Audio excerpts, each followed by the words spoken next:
Welcome to the Daily Dose of Dairy Live. This presentation was first given at the April 5th, 2017 ProFood Tech in Chicago. This edition is on trends in yogurt and cultured dairy products. Thank you to the sponsors, Klockner Pentaplast, for this presentation. Without you, it would not be possible to provide the dairy industry with these innovation tools. My name is Donna Berry. I'm a food scientist, editor, and consultant. I write the daily e-newsletter called Daily Dose of Dairy, which is brought to you by berryondairy.com. Today I'm going to provide you with 5 trends in yogurt and cultured dairy products, trends that can influence your future innovations. When I refer to trends, I'm talking about things like consumer behaviors, flavors, changing menus, etc. Before I begin, I'd like to provide a disclaimer. I want you to know that I'm not endorsing any of the products or practices showcased in this presentation. Some of the label claims and product positionings may not be in regulatory compliance, so please do not hold me to any of the claims that you see. I'm strictly reporting on activity in the marketplace. And then with that said, I believe in this day and age it is important to let your audience know that you are qualified to speak on a topic. So please bear with me for a few minutes while I share with you my qualifications.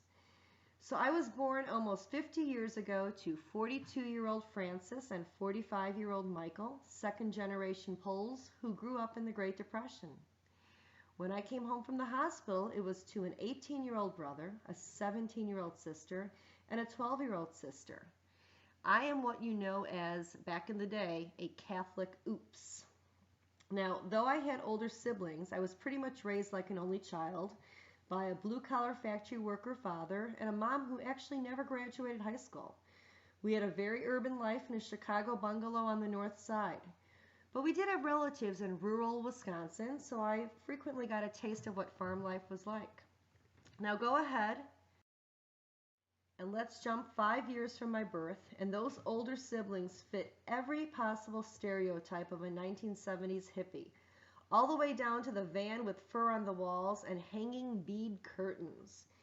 Yep, those hippie siblings of mine, though, they did get educated, they grew up, they settled down, and they bred what we know today to be millennials. They went from being known as a hippie to being recognized as a baby boomer, and they continue to disrupt the world as we know it. They also raised kids to be quite similar, and that's where we are today, living amongst a bunch of disruptors. Now, for as much as I talk, I have also been observing behavior for as long as I can remember. And let me tell you, with Great Depression raised parents, hippie siblings, and millennial nieces and nephews, I've observed a lot, and that's just at Christmas and Thanksgiving. I continue to observe the many dynamics of family, my people. I have actually been known to sit in a grocery store a little too long and watch what people put into their shopping carts and put back into the dairy case and talk to them about my products. I've actually been asked to leave more than one grocery store for these behaviors. So, though these observations get combined with my personal worldly experiences to make my trends and industry forecast reporting possible. I hope these qualifications work for you. Now, after graduating in food science from the University of Illinois, I worked at Kraft in the early 90s. My first assignment was to create fat-free cheese. Now, as you know, the words fat-free and cheese do not belong together. And as you can imagine, this assignment was very unsatisfying. So I eventually left to go write for the food trade in 1993 and have been doing so ever since. I cover all areas of food, but dairy is my focus. So, to give you an idea, after leaving getting involved in the food trade in 1993, I've experienced a lot. I've seen CEOs come and go. I've seen mergers and acquisitions. I saw the nutrition facts enter the industry prior to that year. They didn't exist. I remember when square cartons were still trying to be put into a round cup holder in the car, and then Dean's introduced their milk jug. Ice milk was a standard of identity back then. Ben & Jerry's was actually owned by, guess who? Ben & Jerry. Frozen novelties were pretty fun. They were full of artificial colors, and we didn't think twice about them at the time. Blue Bunny, Wells Enterprises, ice cream manufacturers. They actually made yogurt and milk back in the day. Kraft was in the yogurt business with Breyers, Light and Lively. But my favorite is to say Greek yogurt. I started writing for the food trade before Greek yogurt was actually a term. It was used as an ingredient by Greek restaurant owners to make what we called cucumber sauce. Cucumber sauce was put on your gyros. We didn't even call it tzatziki. Didn't know what Greek yogurt was, but there you have it. Before Greek yogurt became something. Hard to believe that there was ever a before Greek yogurt. I've been in the industry so long that I remember when the Milk Mustache and Got Milk just debuted, and then I was there when they put it to rest 20 years later. I remember the food pyramid. I was there when there was still funding for 3-a-day milk campaigns and for Behold the Power of Cheese. But even more so, I was there when soybeans were the only threat to cow's milk products. Now we have all these other different plant proteins making their way in. We have almonds, cashews, coconut, hazelnuts, hemp, teff, pea protein. I mean peas. Who is squeezing a liquid product out of peas? I find that amazing. So let's go ahead and start with what the 5 trends are, the 5 disruptors, the 5 tools that are driving innovation in the cultured and the yogurt and cultured dairy products category. Number 1 is talk about the cows, the farms, and the farmers. Again, why doesn't anybody in the dairy industry really explain how simple and natural it is to milk a cow to get a fresh, delicious, nutritious product out of it?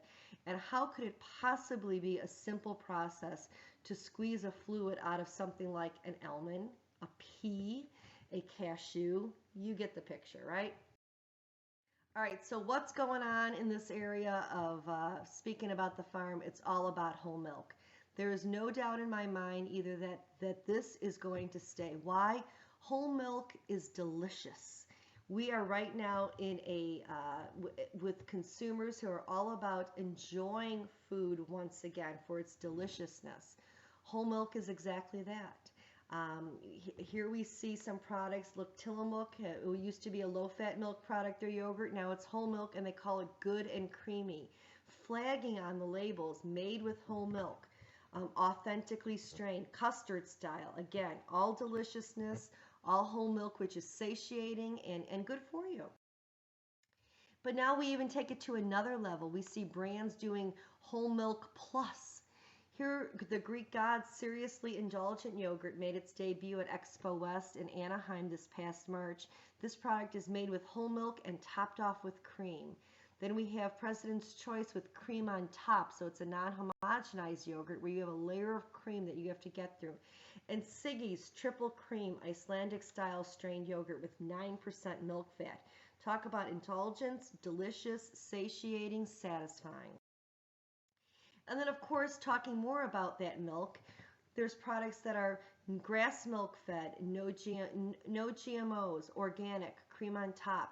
These are all characteristics, or I should say attributes of the farm, the milk, the process, and attributes that really resonate with today's nutrition and label reading savvy consumer. Okay, trend number 2, whole food ingredients. And let's talk about their flavor, right? So here's something I'd like you to ponder for a moment. Millennials are foodies. Foodies like flavor. Now I want you to think about how to differentiate this. There's something that would be strawberry flavored yogurt, and then there's yogurt with strawberries. Flavorful strawberries. Maybe strawberries that were harvested from John Smith's farm up in Seattle. That's what today's consumer, today's foodie, today's millennial wants to know. They want a food with a flavorful ingredient, and you need to talk about it, explain where it's coming from and what it delivers.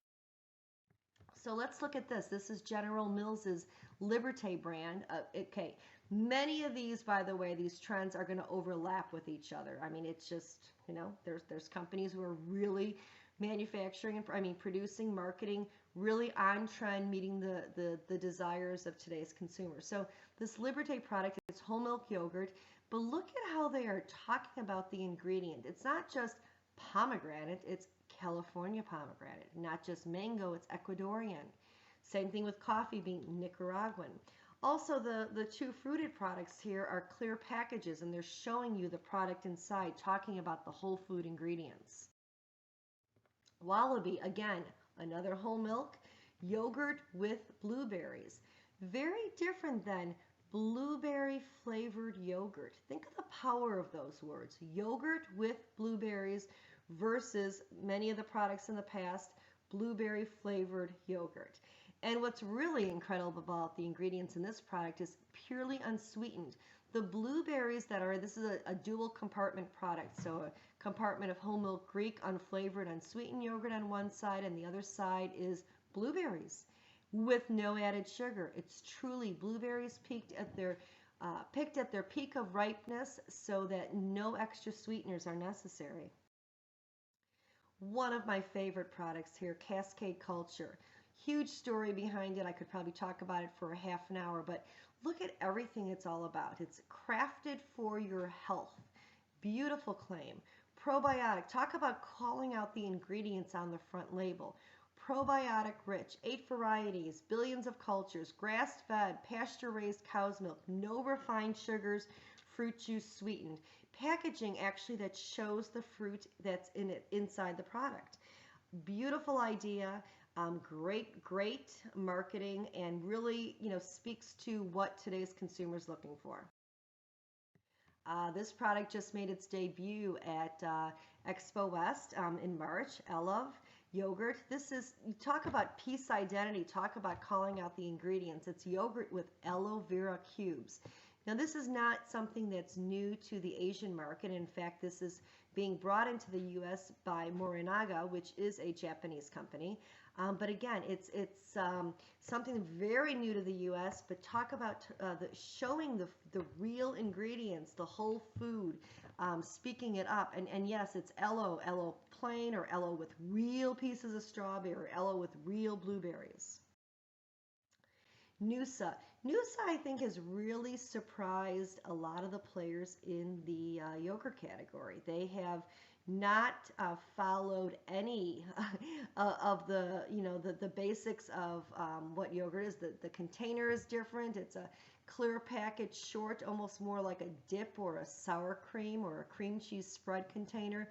Clear, they were really the first ones to have a clear package to show you what's on the inside. The emphasis with Noosa is all about the ingredients. It is a whole milk yogurt, always has been a whole milk yogurt. In fact, I think most of the time they don't even talk about it, because that's who Noosa is. It's whole milk. But the flavors, so they have earlier this year they introduced a number of what we would call a little bit heat and sweet. So we have blackberry serrano, mango sweet chili, raspberry habanero, but more recently they were going for some global spice flavors. So they have a pear, cardamom, orange and ginger, and strawberry hibiscus flavors.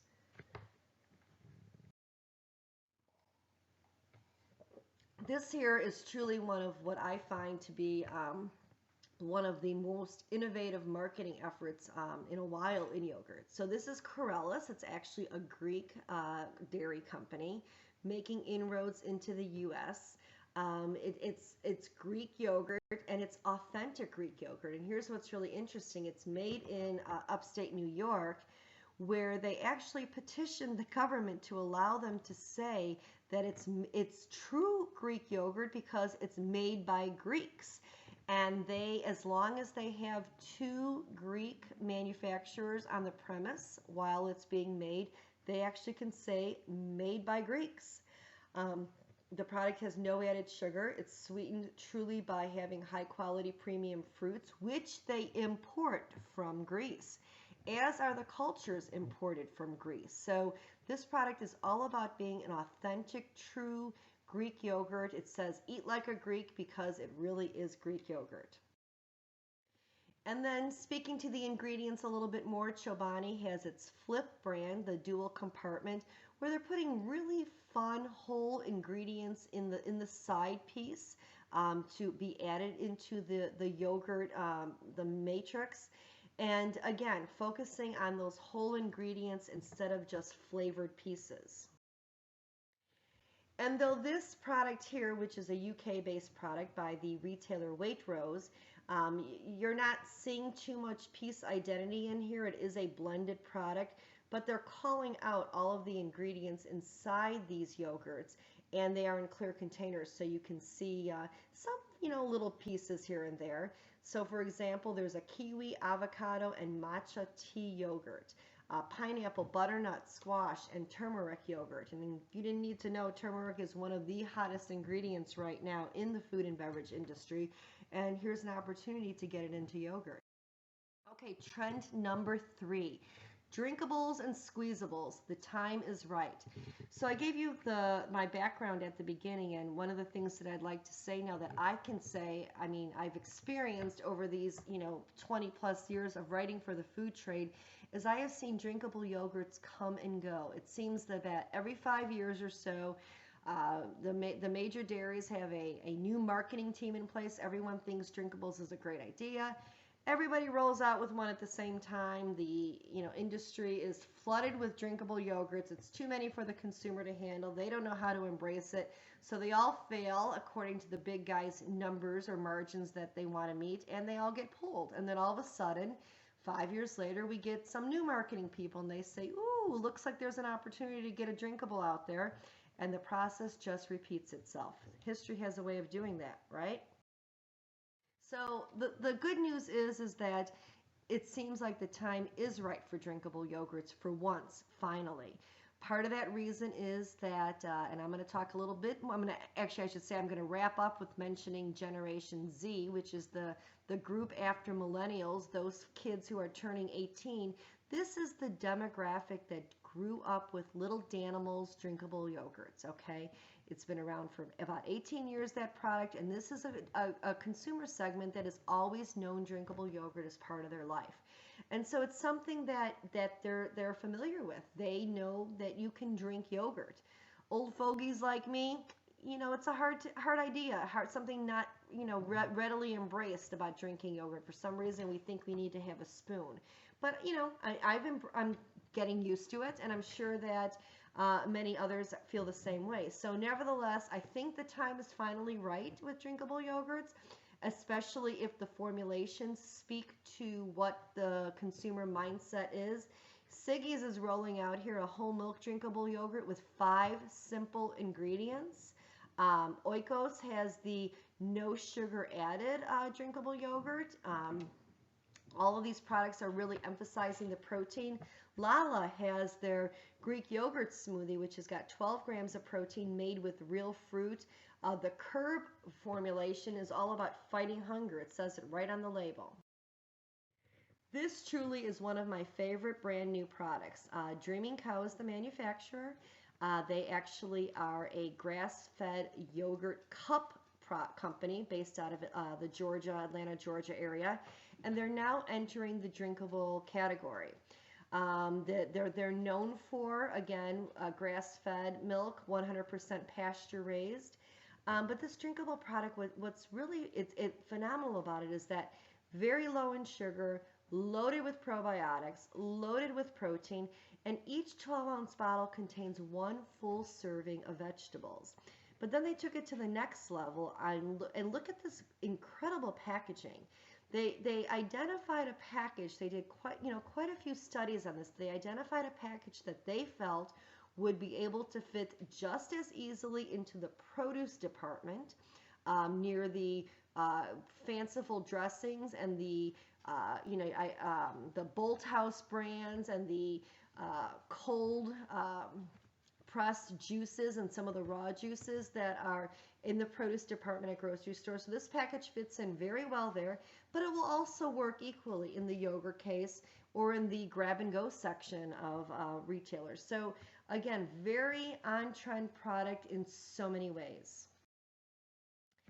And here are a couple other examples. This Chaucy product actually made its debut at Expo West as well.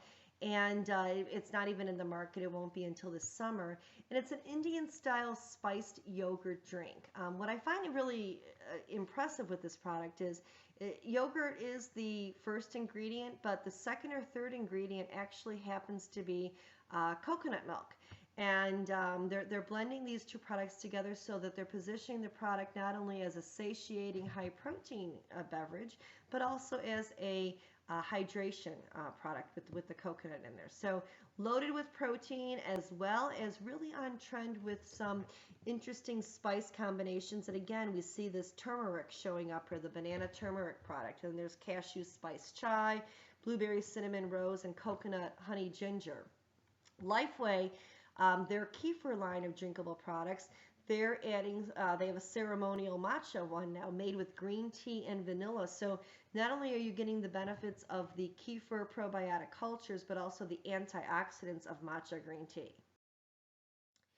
Here's I said that this segment was all about drinkables and squeezables, and so the pouch continues to debut, or I said roll out with some interesting concepts just beyond just kids products. This is actually a British product made with British yogurt, but it's yogurt, fruits, and oats. Totally no bits, so that discriminating consumer doesn't have strange things in their mouth while they're eating it, but also no added sugar and 100% natural ingredients. Moving on to trend number 4, convenient nutrition. Better for you, less is more, beneficial extract. So what does that mean? Well, it also, I'm going to jump into what is trend number 5, snack time, because the two really go hand in hand. Those beneficial extras really complement what is become known as grazing is the new normal and mindful snacking. Now I have to tell you, of all dairy segments, yogurt by far, or yogurt and cultured dairy products by far, really talks to the snack time period. So let's delve just a little bit more into why yogurt and cultured products really make sense as snack foods, and what more you can do to position your product better for that snacking day part. So this chart over here, or this visual, you can see here, I'm going to point out that 90% of consumers snack multiple times throughout the day. I mean, we've all seen tons of different studies and research on snacking habits and how snacking is becoming the norm. But what I find interesting about this one is if 90% of consumers are snacking multiple times a day, but 7% of that 90%, which is actually, you know, a good fair share of these consumers, they're foregoing meals altogether in favor of all-day snacking. So basically, they're having anywhere from about 7 to 10 snacks over the course of the day. Now, what's key here to realize is that they're not eating the same type of snack at every snack day part. The breakfast snack is a little more breakfasty. The lunchtime snack is a little bit more lunchy. I bet you know what that dinner time snack is more like. It's a little bit more dinnery.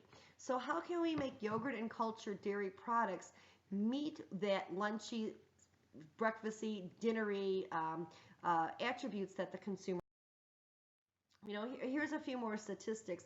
92% of American millennial snackers eat a snack in place of a standard meal at least once a week, and half replace a meal with a snack at least 4 times a week. More than a fourth do at least 7 times. But what are they looking for in their snacks? And this varies with when they're consuming that snack, that 7 to 10 times, that day part.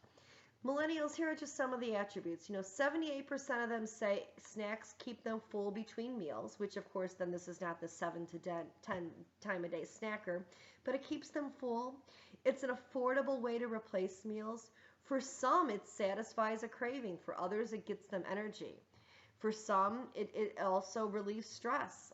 Other people just feel like they're too busy for traditional meals. They want a snack. Now, according to a study by Welch's Global Ingredients, just this past January on 300 millennials, here's what they said. And this should actually be no surprise, but it's always nice to see the numbers. What factors influence snack choice? Number one is taste. 80% say it has to taste good if that's going to be a snack. An impressive 52% say nutrition and health, while 49% convenience. Now, I find number two to be extremely encouraging for the yogurt category because of the healthful halo that yogurt has, and the fact that yogurt is also a ideal canvas to add beneficial ingredients to. You know, back in the day, when I snacked as a child, what was a snack to me? Probably a bag of Doritos and a Coke. Okay, that's what was considered a snack. It was salty, kind of almost junk food. Now nutrition and health is ranked as an important factor by more than half of millennials. What are millennials also looking for in their snacks? Whole food ingredients, very important. They want whole grains, they want real fruit, they want nuts. And guess what? Yogurt and cultured dairy products are the ideal delivery vehicle for these ingredients. Now, besides valuing real fruit, they also want to know where their fruit comes from, and this is something that you can readily flag on product labels, such as that Liberté product that I showed earlier, where it said where the mango came from and where the pomegranate came from. 60% of survey respondents said it was important for them to know where the ingredients in their snacks came from. This is definitely an opportunity to flag the sources of ingredients on product labels. So let's go ahead and look at what a fabulous job the yogurt and cultured dairy segment has done with positioning these products as snack foods. Recently, General Mills with their Yoplait brand came out with this dippers concept. It is a cup with a dome lid, or I guess because it's upside down, I guess it's a dome bottom, where a dipping product is on the bottom that is based on Greek yogurt. And something that you would dip into the Greek yogurt on top. So a really good example on the savory side is a Chipotle Ranch Greek non-fat yogurt in the cup, and tortilla chips as the ingredient you would dip into that yogurt. On the sweet side, you have a caramelized banana Greek yogurt on the bottom with chocolate drizzled pretzels as the ingredient to dip into them. Cottage cheese, you know, I always love to say that cottage cheese is the original high protein food, and this, I can say that, it truly is the original high protein, but single serve cups with fruit, sometimes with a spoon. This product on the right here, this Zuger product, actually has like a muesli add-in on the top in the dome, so you mix it into the cottage cheese. This is actually a Canadian product. We have Simply Simple. It's a cottage cheese spread, one of them. So you can, it's a larger size container for, I guess you would say, at-home snacking, where you would pull it out and put it on something. But even more on target with the whole snacking idea is this protein pickup product. So there's a little cup of a flavored cottage cheese along with crackers to dip or spread into the cottage cheese, and then along with an energy bar. And this is all in a pack that you can pre-purchase and, you know, grab, and you take it to school, you take it to work. Kemp's in Minnesota recently came out. This is a club store pack, which is single serve 5.6 ounce cups of cottage cheese made with real fruit. There were 6 strawberries, 6 blueberry to this box. Here are some products from Europe, actually. I found these while I was at the CL show this past fall in Paris. And here again, you could see this pouch concept with really a formulation that's more adult, well, I shouldn't say more adult focused, definitely adult focused. Day up, the no sugar added. The sweetness comes truly from the fruit that's in there. And it has, you know, I mentioned how millennials are looking for whole grains, fruits, and nuts. Well, this product has oat flakes and linseed, both sources of whole grains. The product in the middle is a high protein yogurt that comes with a spoon in the package. So it's definitely what you would truly say a grab and go item. And on the side, you can see over here this other product, a dual compartment with real fresh whole strawberries. Nothing surprising there. Those are as whole of strawberries as you can get. A container of yogurt and a little packet of muesli to mix in, along with a spork for easy on-the-go dining. Lifeway, actually, this is a Chicago North suburban company, and they're big on their drinkable kefirs, but they have come up with a kefir cup, which is a dual compartment container, fruit or delicious mix-ins and ingredients on one side, and a thickened strained kefir on the other. And another company, Cupful Kefir, is doing the same with it's all blended. It's more of a blended kefir product.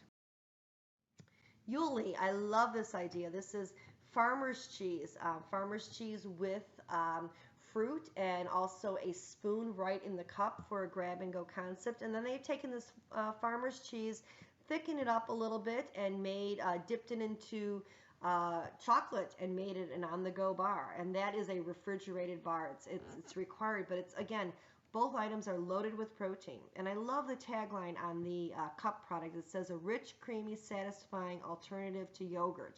Kind of interesting to see a yogurt product, or I should say a dairy product, compete with another dairy product.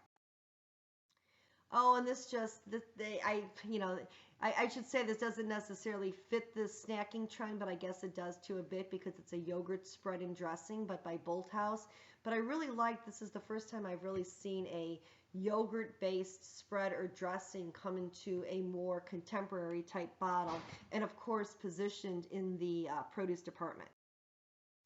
Here are some gourmet culinary inspired dips, sour cream based, but with real chunks of real ingredients in there, and they talk about the fact that they're culinary inspired. They have real bits. These are not flavored products. These are sour cream dips with flavorful, large, bold inclusions. Another one from Prairie Farms, right in downstate Illinois. The beauty here is that chef inspired, and it has the brand Chef Splendor. And I love all the little attributes that they give the product. Crafted in small batches, natural ingredients, no artificial growth hormones, gluten-free, 100% real sour cream. Really talking to a lot of what today's consumer is looking for in the dairy category. So as we wrap up here, let's go ahead and reiterate. More than any other consumer group before them, millennials are influencing the perceptions, expectations, and purchasing behaviors of surrounding generations. They truly are the product of their hippie, baby boomer parents who were disruptors, and millennials are bigger disruptors. But who you really need to pay attention to, and I mentioned this briefly early on, is Generation Z, which is the generation that is just starting to turn 18. If you thought millennials were foodies, let me just tell you, these youngsters are all about food. They no longer hang out at McDonald's like my generation did. They don't go to the mall and hang out at the food court. Oddly enough, they're hanging out at Whole Foods, at grocery stores.